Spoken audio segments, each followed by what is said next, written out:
Hey guys, so this video is going to be a little different than usual, but I just found it too fascinating to pass up. It doesn't have much to do with spirituality, it's more about technology, theoretical physics, and science fiction. So if that's not your cup of tea, feel free to skip out on this one. Also, this video was inspired by Bashar, who I've just recently come across, and I'm currently binge watching a lot of his talks. For those of you who aren't aware, Bashar is supposedly an extraterrestrial entity channeled through a man called Daryl Anka. Now, Daryl has been doing this for the past 40 years or so, and I recently was introduced to him through a popular YouTube channel called Next Level Soul, where he did a podcast interview with the host of that show. I was impressed by the quality of his insights and explanations, and so looked up more of this Bashar character, and gotta say, the more I see, the more impressed I am.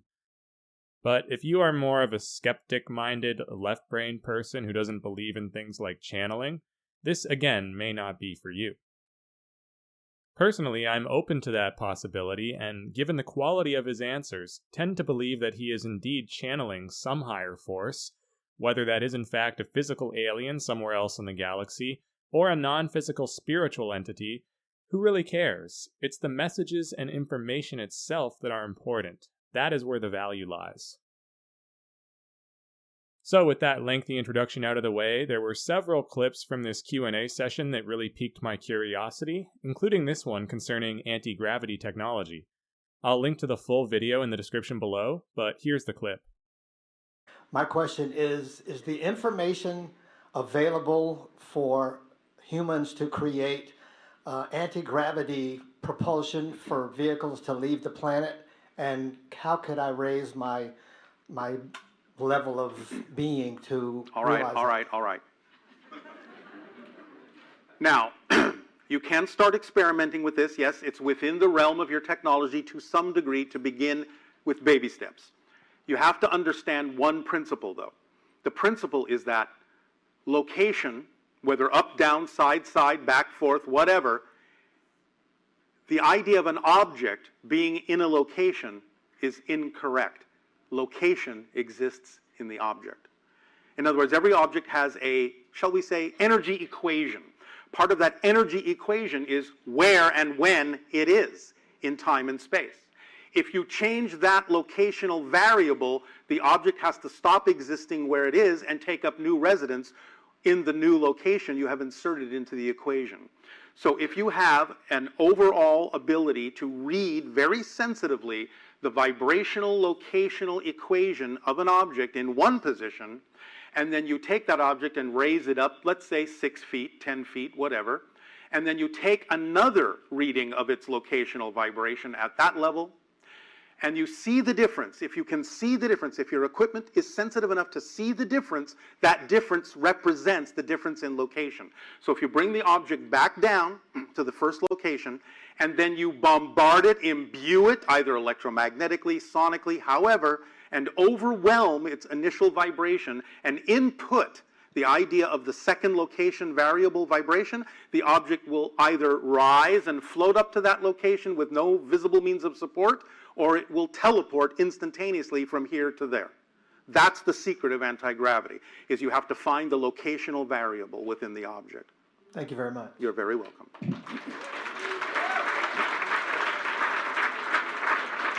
So in that sense, it's not literally anti-gravity.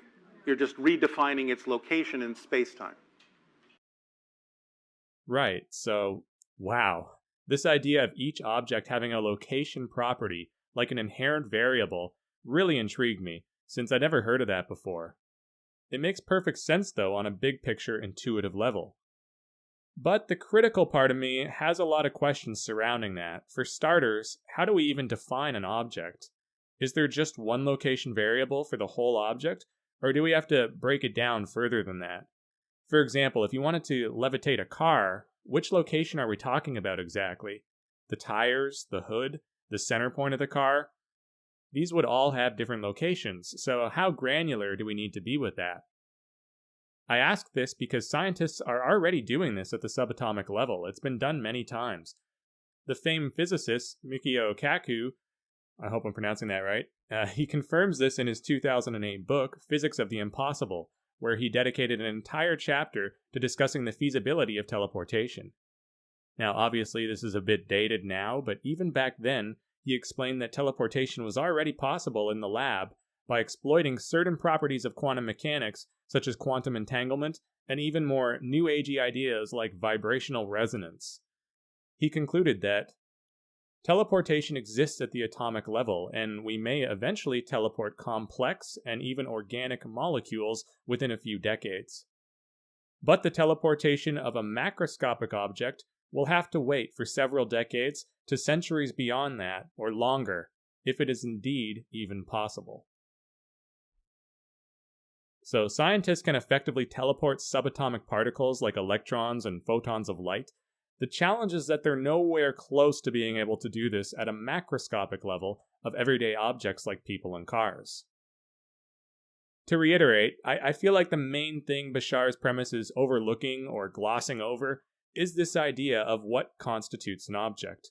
Because given that macroscopic objects contain trillions upon trillions of subatomic particles, each with their own precise locations, how then do we determine the overall location of the entire object? Is it just a matter of finding the average of all the subatomic particles' locations? Which would be simple in theory, but a nightmare or perhaps outright impossibility in practice. Or is it actually as straightforward as he seems to suggest, that objects we can see in physical space-time reality actually have their own inherent location variable unto themselves? Does it really resolve into a single value which would apply to the entire object? This would certainly be convenient from a technical standpoint, but sounds like a massive oversimplification. So anyway, this was just meant to be a little food for thought. One of my great passions in life is exploring metaphysics, or the nature of reality.